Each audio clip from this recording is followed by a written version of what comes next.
System का सच, एक आवाज, भ्रष्ट सिस्टम तथा गोदी मीडिया के खिलाफ।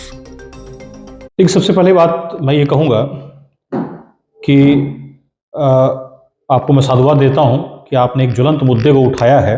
और आज सबसे जो प्राथमिक विषय है वो ये है कि इस अमेंडमेंट के माध्यम से सरकार डेमोक्रेसी को कर्ब करना चाहती है। ये दमनकारी नीति है। हम सबको ये समझना पड़ेगा कि हमारा पेशा ही होता है मुखर होकर अपनी बात को उठाना, और पिक एंड चूज की स्थिति कभी नहीं रहती है। यानी कि एक मामले में हम कुछ कहें, अन्य मामलों में ना कहें, यह संभव नहीं है। अधिवक्ता की प्रवृत्ति है कॉन्स्टिट्यूशन के अनुसार, जो संविधान में उपबंध है, जो संविधान के प्रावधान है, उसके अनुसार हम जनमानस को लाभ पहुंचावें। मैं ऐसा इसलिए कह रहा हूं कि हमारे देश की नींव है प्रजातंत्र। हमारे आजादी की लड़ाई में अधिवक्ताओं ने बढ़ चढ़ के हिस्सा लिया। आप नंबर गिनाते जाएंगे, आपके पास कम पड़ जाएगा पेपर, लेकिन मैं ये दावे के साथ कहता हूं कि ऐसा कोई सिंगल प्रोफेशन नहीं था अधिवक्ताओं को छोड़ के जिसने इससे अधिक बढ़ चढ़ के हिस्सा लिया। इस जो अमेंडमेंट इसमें किया जा रहा है, उसकी प्रस्तावित जो संशोधन धारा 4 है, उसके तहत ये कहा जा रहा है कि बार काउंसिल में 3 सदस्य जो केंद्र सरकार द्वारा नामित किए जाएंगे। मतलब इस संशोधन के बाद बार काउंसिल में सरकार का सीधे सीधे दखल हो जाए। हाँ, अब जैसे जो आपने एक स्पेसिफिक बात कही, ये जो प्रोविजन है, ये एक प्रोफेशनल्स की बॉडी है। अब आप ये बताइए कि प्रोफेशनल्स की बॉडी में कोई आम व्यक्ति जो उस विधा के बारे में कुछ जानता ही नहीं है, वो क्या कर पाएगा? या फिर कोई आईएएस ऑफिसर?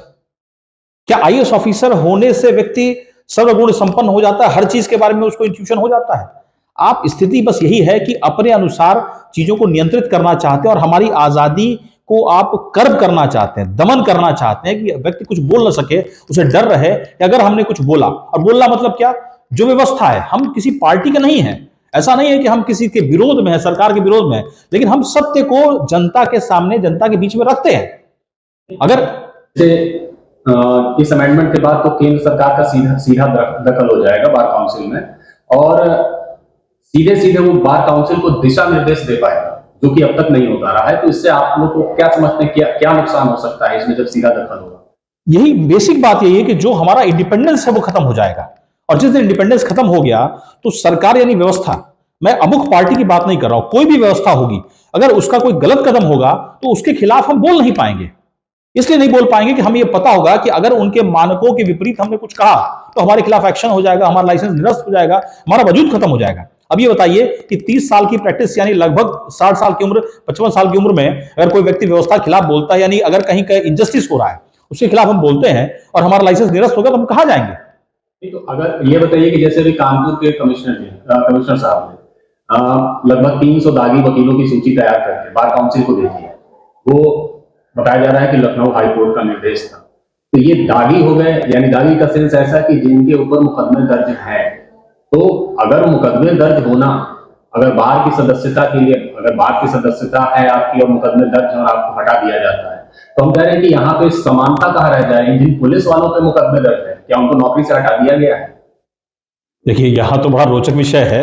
पूरे सम्मान के साथ कह रहा हूं, हमारे देश के मुखिया, परम आदरणीय मुख्यमंत्री जी, क्या मुख्यमंत्री बनने के समय उनके ऊपर मुकदमे नहीं थे? क्या मानक अलग अलग होंगे सबके लिए? हमारे देश के, हमारे राष्ट्र के गृहमंत्री जी, कौन नहीं जानता इन बातों को? तो मानक क्या सबके लिए आप अलग अलग रखना चाहते हैं? और न्याय का सिद्धांत है हम वही जीते हैं, वही सांस लेते हैं, जो विधि है उसी का सांस लेते हैं हम।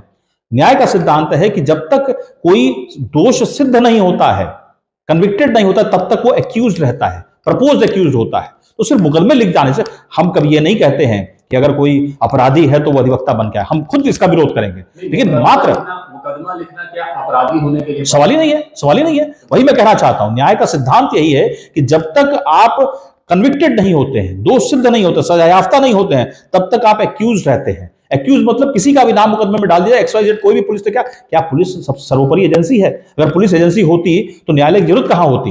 हमारे सिस्टम ऑफ लॉ में पुलिस सिर्फ एक एजेंसी है जो अपने किसी कार्यकलाप को, अपनी इन्वेस्टिगेशन को लाके न्यायालय में रखती है, उसके बाद असली प्रक्रिया विचारण की शुरू होती है। देखा यह जाता है कि जैसे पुलिस एक्ट में जो पुलिस को पावर दिए हैं, उस पावर का सदुपयोग तो नहीं होता। एक तरफ से कई बार कोर्ट ने भी कहा है कि ये पावर एक्सरसाइज की जा रही है, पुलिस अपनी पावर को एक्सरसाइज कर रही है। आपके पास पावर है, कॉन्स्टिट्यूशन ये कहता है कि हर प्रार्थना पत्र जो आपको मिले उसको एज एफआईआर रजिस्टर्ड करना आपका कर्तव्य है, लेकिन पुलिस इसका निर्वहन नहीं करती। उसका जो मन करता है वही रजिस्टर्ड करती है, जो नहीं मन करता उसको छोड़ देती है। दूसरा जो उनका पावर है, पुलिस एक्ट में मिला है इन्वेस्टिगेशन, एक आईओ का जो पावर है, तो इन्वेस्टिगेशन के दौरान वो ABCD कोई भी स्टोरी, कोई भी उपन्यास की 4 लाइनें लिख करके किसी का भी नाम जोड़ सकता है, निकाल सकता है। तो ये भी पावर एक्सरसाइज ही की जा रही है, पुलिस एक्ट का दुरुपयोग किया जा रहा है। आज की डेट में अगर देखा जाए, अगर मुकदमा हो जाना दागी होने का विषय बन जाता है, तो उन सारे तमाम पुलिस वाले जिनके ऊपर मुकदमा हुआ, जो जेल में है, आज वो वापस सर्विस में क्यों है? आज वापस उन्होंने वर्दी क्यों पहनी है? देखिए, आपने एक बड़ा रोचक विषय छेड़ा है, तो मैं आपके जो व्यूअर्स हैं उनके लाभ के लिए पहले इस चीज़ को क्लैरिफाई करना चाहता हूँ। मैं बहुत स्पेसिफिक इसको कॉम्प्लेक्स नहीं बनाना चाहता हूँ, सेक्शंस में नहीं जाऊँगा, लेकिन जो सिस्टम ऑफ लॉ है बताना चाहता हूँ कि एक इन्फॉर्मेशन आती है, इन्फॉर्मेशन पे जो लॉ है वो ये है कि एक सूचना दर्ज की जाती है, सूचना के बाद इन्वेस्टिगेशन पुलिस करती है, और जो भी जिस भी निष्कर्ष पर पुलिस पहुंचती है उसकी रिपोर्ट पुलिस लाके न्यायालय में देती है। तो ये न्यायालय सर्वोपरि है, हमारे सिस्टम, हमारे कॉन्स्टिट्यूशन में न्यायालय को सर्वोपरि रखा गया है। पुलिस एक मात्र एजेंसी है, यही मैं समझाना चाहता हूं। आप न्यायालय की बात कर रहे हैं, न्यायालय के विषय में भी अब अक्सर जो है हाईकोर्ट, सुप्रीम कोर्ट से टिप्पणी की जाती रही है जिला अदालतों के बारे में जी, कि जिला अदालतें अपना काम ठीक से नहीं कर रही या तो कर ही नहीं रही। मैं सहमत हूं। क्या शायद यही वजह है कि आज हाईकोर्ट में छोटे छोटे मामलों से हाईकोर्ट पटा पड़ा है? बिल्कुल सही बात। तो अगर जिला अदालतें काम नहीं कर रही, कभी कभी टिप्पणी भी आती रहती है सुप्रीम कोर्ट की, हाई कोर्ट की आती रहती है, तो क्या जिला अदालतें, ये बात कही जाती है कि प्रशासन जो सिक्का है, उस सिक्के का एक पहलू प्रशासन हो गया और दूसरा पहलू जो है जिला अदालत। ये दुर्भाग्य यही है कि ये सही है, यही वस्तु स्थिति है। लेकिन मैं जो कह रहा था, जो हमारे लॉ मेकर्स ने जिस अवधारणा के साथ सृजन किया है वो यही है, और हम आज भी पॉजिटिव हैं कि एक दिन वो आएगा जब स्थितियां सुधरेंगी। आज दुर्भाग्यपूर्ण स्थिति यही है जो आपने कहा, सही यही है कि एक सिक्के के दोनों पहलू हो चुके हैं। प्रशासन कहीं कोई बात करता है, लॉ रजिस्टर, कोई सूचना रजिस्टर करता है, उसके बाद फॉलोअप करता है कि देख लीजिएगा ये बेल ना होने पाए। ये सबसे दुर्भाग्यपूर्ण स्थिति है और लॉ की मंशा के बिल्कुल विपरीत है। न्याय कहां है यहाँ पे? नहीं, यहाँ पे जो जनरली देखा गया है, एक पक्ष प्रोसिक्यूशन का है और एक डिफेंस का, यानी एक मुलजिम पक्ष हो गया, एक वादी पक्ष हो गया। जिसने मुकदमा दर्ज करा दिया वो प्रोसिक्यूशन हो गया। तो प्रोसिक्यूशन लॉयर भी बैठते हैं कोर्ट में, आरोपी भी है। एक आरोपी के ऊपर क्या बीतती है जब वो कोर्ट में देखता है, जब वो न्यायालय में देखता है कि उस पर मुकदमा लिखने वाला, उसका विवेचक या उसके सीनियर बेधड़क जज के चैम्बर में जा सकते हैं, मिल सकते हैं। प्रोसिक्यूशन लॉयर जो है बेधड़क जज के चैम्बर में जा सकता है, उनसे मिल सकता है, लेकिन आरोपी और उसके वकील को इतनी लिबर्टी नहीं मिलती।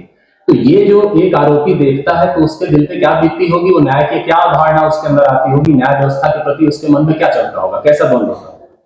देखिए, ये जो आपने कहा, फिर मैं कहूंगा कि दुर्भाग्यपूर्ण है, लेकिन सही यही है। वर्तमान में ऐसा हो रहा है, लेकिन फिर भी एक्सेप्शंस हैं जो इस अलग को जिंदा रखे हुए हैं कि कहीं ना कहीं न्याय जिंदा है। और मुझे लगता है कि जो डार्कर साइड है वो अपने पीक पे है। अब वो दिन आएगा जब धीरे धीरे सुधार आएगा, क्योंकि इस तरह का अवेयरनेस बहुत तेजी से बढ़ रहा है और लोग इस बात को महसूस कर रहे हैं। इवन अनऑफिशियली जब बात होती है न्यायिक अधिकारियों से, तो वो भी इस बात को स्वीकार करते हैं कि न्याय में कहीं ना कहीं कोताही हो रही है, हम लोग न्याय के निर्णय तक नहीं पहुंच पा रहे हैं, हम लोग निष्पक्ष रूप से अपनी बात नहीं कह पाते हैं। कहीं ना कहीं धारा देखकर निर्णय होता है, कहीं ना कहीं परिस्थिति के हिसाब से निर्णय होता है। वो सभी जानते हैं गलत हो रहा है, लेकिन वो स्थिति सुधरेगी, मुझे लगता है वो एक दिन आएगा। और एक अमेंडमेंट और हुआ था सर, आईपीसी को बीएनएस किया गया, भारतीय साक्ष्य अधिनियम किया गया, एविडेंस एक्ट को। मैं पूछना चाहता हूं कि आईपीसी का सेक्शन, ये तो मतलब अंग्रेजों के जमाने से था, अंग्रेजों ने जो कानून बनाया था भारतीयों के और स्वतंत्रता सेनानियों को दमन करने के लिए बनाया था, उसी कानून का दुर्भाग्य है कि आज तक देश चलता रहा। और अगर उसमें बदलाव हुआ तो केवल गिनतियों के बदलाव किए गए। सेक्शन 302 को 103(1) कर दिया गया, 307 को 109 कर दिया गया बीएनएस में। इससे फर्क क्या पड़ा, मैं ये समझना चाहता हूँ। देखिए, ये यक्ष प्रश्न आपने किया है। आज तक हम लोग भी अपने आप से भी ये सवाल करते हैं कि कहीं ना कहीं अपने आप को कन्विंस कर लें कि ये इससे क्या हुआ है।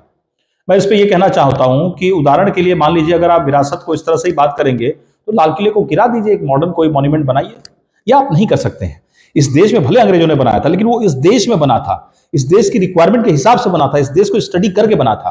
और एक और बात है कि ऐसा नहीं है कि पहली बार कोई नया इंसर्शन हुआ है, कहीं कुछ नई बातें, नई घटनाएं, नई स्थितियां आती हैं तो अमेंडमेंट पहले भी हुई, जैसे 304 दहेज हत्या, तो ए बी सी इस तरह करके हमेशा ऑप्शन थे, लेकिन ये क्यों बदला गया इसका आज तक कोई तर्क संगत कारण नहीं समझ में आया है। क्योंकि कुछ लोग ये कहते हैं कि कुछ नए नए अपराध, जैसे संगठित अपराध की बात उसमें शामिल करनी थी, तो आप उसको उस धारा के ए बी सी करके कर लिए होते। क्योंकि आज स्थिति यह है कि हम लोग लगभग कई साल पीछे जा चुके हैं। हाईकोर्ट तक, हम जिला अदालतों की बात नहीं कर रहे, हाईकोर्ट तक मैं ये स्थितियां देखता हूँ, क्योंकि मैं जाता रहता हूँ, कि जब बीएनएस की बात आती है, जब बीएनएस में सेक्शन लिखे जा रहे हैं और पर्चा बहस बन रहा हो, चाहे वहां रिट दाखिल हो, तो एक बार जज साहब भी पूछते हैं कि है क्या। बिल्कुल सही कहा आपने। और आप लोग डिक्टेट करते हैं, तो मैं समझता हूं कि 302 को 103(1) कर दिया आपने, 307 को 109 कर दिया, तो मुझे तो ऐसा लगता है कि केवल एक एक्स्ट्रा बर्डन डाल दिया गया वकीलों पर और जुडिशरी पे, कि आप उसी चीज को फिर से एक बार समझिए, केवल धाराएं चेंज की गई हैं, प्रोविजन और उसका असर तो वही है जो पहले। बिल्कुल सही कहा, बिल्कुल मैं सहमत हूं आपकी बात से, एकदम सहमत हूं, क्योंकि आप ये कहते हैं कि हमने अंग्रेजों के बनाए हुए कानून को बदला है, तो अगर बदला है तो हमें कुछ जो डिफरेंस है वो सेक्शंस के इंग्रेडिएंट और उनके डेफिनेशन में भी तो आना चाहिए था। आज भी हत्या का वही डेफिनेशन है जो पहले था। हाँ, हत्या क्या आपने कुछ विविध अलग अलग घटक बना दिए हैं, तो मैं जैसे मैंने अभी थोड़ी देर पहले कहा, उसको आप सब सेक्शन के रूप में इंक्लूड कर लिए होते, आपको कौन मना करता था। लेकिन वो पूरा का पूरा सेक्शन चेंज करना, मुझे नहीं लगता ये ऐसा एक्सरसाइज है जो हमें बहुत पीछे लेके गया है। एक सवाल आखिरी पूछ रहा हूं, बड़ी ईमानदारी से जवाब दीजिएगा, ना एडवोकेट के तहत, ना एडवोकेट होने के नाते, और ना कोई डिप्लोमेटिक जवाब दीजिए। मैं आपसे सीधा सीधा यह प्रश्न पूछ रहा हूं कि आपकी नजर में एक पढ़े लिखे और जिम्मेदार व्यक्ति के होते हुए, एक पीड़ित की मनोदशा को समझते हुए यह जवाब दें अगर आप, कि क्या पत्रकार और प्रशासन के बीच में या प्रशासन और जुडिशरी के बीच कोई गेट टुगेदर, मीटिंग, बैठक, फेयरवेल, इन तरह की चीजें होनी चाहिए? बिल्कुल नहीं, मैं इसके विरोध में हूं। कारण यह है कि मैं आपको सीधे कोट कर रहा हूं, बिना संकोच के मैं कोट कर रहा हूं। परम आदरणीय हमारे प्रधानमंत्री जी पूर्व सीजीआई के घर गए थे गणेश पूजा में, तो मुझे उसमें कुछ दिक्कत नहीं दिखी, लेकिन उसमें दिक्कत यह है कि उसका एक मैसेज जाता है। जब कहीं अगर आप पब्लिक रूप से पब्लिसाइज करके किसी ऐसे व्यक्ति के साथ बैठते हैं जो आपके विरोध में भी मुकदमों को सुनता है, प्रकरण को सुनता है, तो इसका मैसेज क्या जाएगा? एक जनरल जो इंप्लीकेशन है, जो आउटकम, वो यही होता है कि आपके परिचित है। जब आपके परिचित हैं तो वो व्यक्ति आपके विरोध में निर्णय कैसे ले पाएगा? तो मैं एक बहुत छोटा सा व्यक्ति हूं इस पे कुछ कहने के लिए, लेकिन जो परसेप्शन है, परसेप्शन से भी बचना चाहिए। मुझे लगता है ये कभी नहीं होना चाहिए। सर, जिस देश में न्यायाधीश लोग रिटायरमेंट के बाद प्लेसमेंट ढूंढते हो, उस देश की न्याय व्यवस्था कैसी है? देखिए, रिसेंट डेवलपमेंट है और ये बड़ा दुर्भाग्यपूर्ण है, क्योंकि हर जो फंक्शनरीज हैं हमारे यहाँ, वो अपने आप में सर्वोपरि हैं, उनका अपना एक स्थान होता है, और जो एक जुडिशरी में जो एक स्थान पे पहुंच चुका है, उसके बाद उसका किसी जगह एम्प्लॉय होना, ये सबसे बड़ा दुर्भाग्यपूर्ण है। क्योंकि अगर आपको समाज सेवा ही, मैं उदाहरण के लिए कर रहा हूं, अगर आपको समाज सेवा ही करना है तो आपके पास बहुत से तरीके हैं कि आप समाज सेवा कर सकते हैं। कोई आवश्यक है कि आपको पद मिले तभी आप समाज सेवा कर पाए, या आपको गवर्नमेंट से कोई परक्विजिट मिले तभी समाज सेवा कर पाए। ये सबसे बड़ा दुर्भाग्यपूर्ण स्थिति है और ये ट्रेंड बढ़ रहा है। मुझे लगता है इसे रुकना चाहिए, तत्काल ये रुकना चाहिए। एक बड़ी अच्छी बात मैं कहूंगा कि जो अमेंडमेंट में एक चीज जो मुझे अच्छी दिखाई दे रही है कि आप लोग ना अब स्ट्राइक कर पाएंगे और ना आप लोग कंडोलेंस कर पाएंगे। मतलब सरकार का कहना यह है कि न्यायिक कार्य से विरत रहने की जो प्रवृत्ति है, उस पर वो पूरी तरह से कंट्रोल कर सकती है इस अमेंडमेंट के द्वारा। क्या किस तरह देखते हैं आप इसको? कितना आप लोग के लिए या पब्लिक के लिए फायदा है या कितना नुकसान? देखिए, मैं आपको धन्यवाद देता हूं कि आपने एक बड़ा इंपॉर्टेंट एलिमेंट इसमें हाईलाइट किया है। हमारे अधिवक्ताओं के बारे में, हम अधिवक्ताओं के बारे में एक भ्रांति फैलाई गई है जनमानस में कि हम प्रायः स्ट्राइक पर रहते हैं, कुछ नहीं होता है तो कंडोलेंस पे रहते हैं। देखिए, आपको ये समझना पड़ेगा, मैंने पूर्व में ही कहा कि यही प्रवृत्ति है हमारी कि हम सिस्टम के खिलाफ बोल पाते हैं, अपनी बातों को निष्पक्ष रूप से, निर्द्वंद रूप से कह पाते हैं कि हम आजादी की लड़ाई में कूदे। आज आप चाहते हैं वो प्रवृत्ति हम बदल दें? स्थिति जब किसी सिस्टम के खिलाफ बोलने की आएगी और हम न्यायिक कार्य से अगर बहिष्कार नहीं करेंगे तो क्या तरीका हमारे पास? क्या चाहते हैं आप? हम बंदूक गोली उठा लें? हम पढ़े लिखे लोग हैं, डबल ग्रेजुएट्स यहाँ पे आते हैं, हम जो सबसे ज्यादा डेमोक्रेटिक तरीका है अपनी बात को रखने का, वो यही है न्यायिक कार्य से विरत रहना। और हम अंतिम में नहीं रखते हैं, ये जब अंतिम विकल्प होता है तब करते हैं। हम पत्र भेजते हैं, हम बात करते हैं, हम उनको कहते हैं कि अगर हमारी ये मांग नहीं मानी जाती है तो हम न्यायिक कार्य से विरत रहेंगे। और अगर यही लॉजिक आप लेके चले तो क्या आप अधिवक्ताओं को सिंगल आउट करेंगे? जो संसद में, राज्यसभा में, विधानसभा में जो वॉकआउट्स होते हैं, लाखों करोड़ों रुपए खर्च होते हैं, हजारों करोड़ रुपए खर्च होते हैं, वहां पे जो हमारे माननीय लोग हैं उन्हें आप नहीं कहते हैं? क्या आपने बैन किया है कोई बहिष्कार ना हो? यही रूलिंग पार्टी बंगाल में विपक्ष में है, आप कभी भी वहां पे विधानसभा नहीं चलने देते हैं, तो आप वहां सही हैं। और अगर हम आपके खिलाफ यहां आवाज उठाने तो हम गलत हैं। मुझे लगता है ये दोहरा मापदंड, दोहरा चरित्र इस देश में नहीं चलेगा और ये बंद होना चाहिए। मैं इस प्रवृत्ति का, इस आरोप का खंडन करता हूं। हम जो न्यायिक कार्य से विरत रहते हैं वो जनता की मांगों के लिए, जनता के हित के लिए और सत्य को रखने के लिए रहते हैं, ना कि मनमाना करते हैं। आपको समझना होगा कि हमें कोई तनख्वाह नहीं मिलता है, हमें कोई सैलरी नहीं मिलती है। हम जब न्यायिक कार्य से विरत रहते हैं तो अपना नुकसान करते हैं, वो जनता के लिए करते हैं, समाज के लिए करते हैं। तो ये भ्रांति फैलाई गई है, मैं इसका विरोध करता हूं। ये जनता के हित में कैसे हो सकता है? कभी कोई पुलिस वाला आपने देखा है किसी अधिवक्ता को पीट देता है, हड़ताल हो जाती है, न्यायिक कार्य से विरत हो जाता है, इसमें जनता का क्या लेना देना? जनता का हित इस तरीके से है कि वही प्रवृत्ति, अगर उसका दुस्साहस इतना बढ़ गया कि कानून के रखवालों को वो कुछ उसके साथ अभद्रता कर सकता है, तो आम जनता को क्या करेगा वो? हम उसके इस प्रवृत्ति को रोकने के लिए, उसके ऊपर नकेल कसने के लिए करते हैं, ताकि वो समझ जाए कि वो ऐसी प्रवृत्ति को छोड़ दे। आपने अक्सर देखा होगा कि जुडिशरी, जो रेवेन्यू जुडिशरी है, जो तहसीलदार हैं, एसडीएम्स हैं, उनके यहां रात को कोर्ट चलता है, वहां न्यायिक कार्य से विरत लोग रहते हैं। वो इसलिए विरत रहते हैं कि बिना सुने, बिना कुछ किए फाइल में जो चाहा पैसे से ऑर्डर कर दिया। तो यही कारण है न्यायिक कार्य से विरत रहने का, कि उनके जो मनमाना उनका जो तरीका है काम करने का, उस पर नकेल कसा जाए। सिस्टम का सच, एक आवाज, भ्रष्ट सिस्टम तथा गोदी मीडिया के खिलाफ।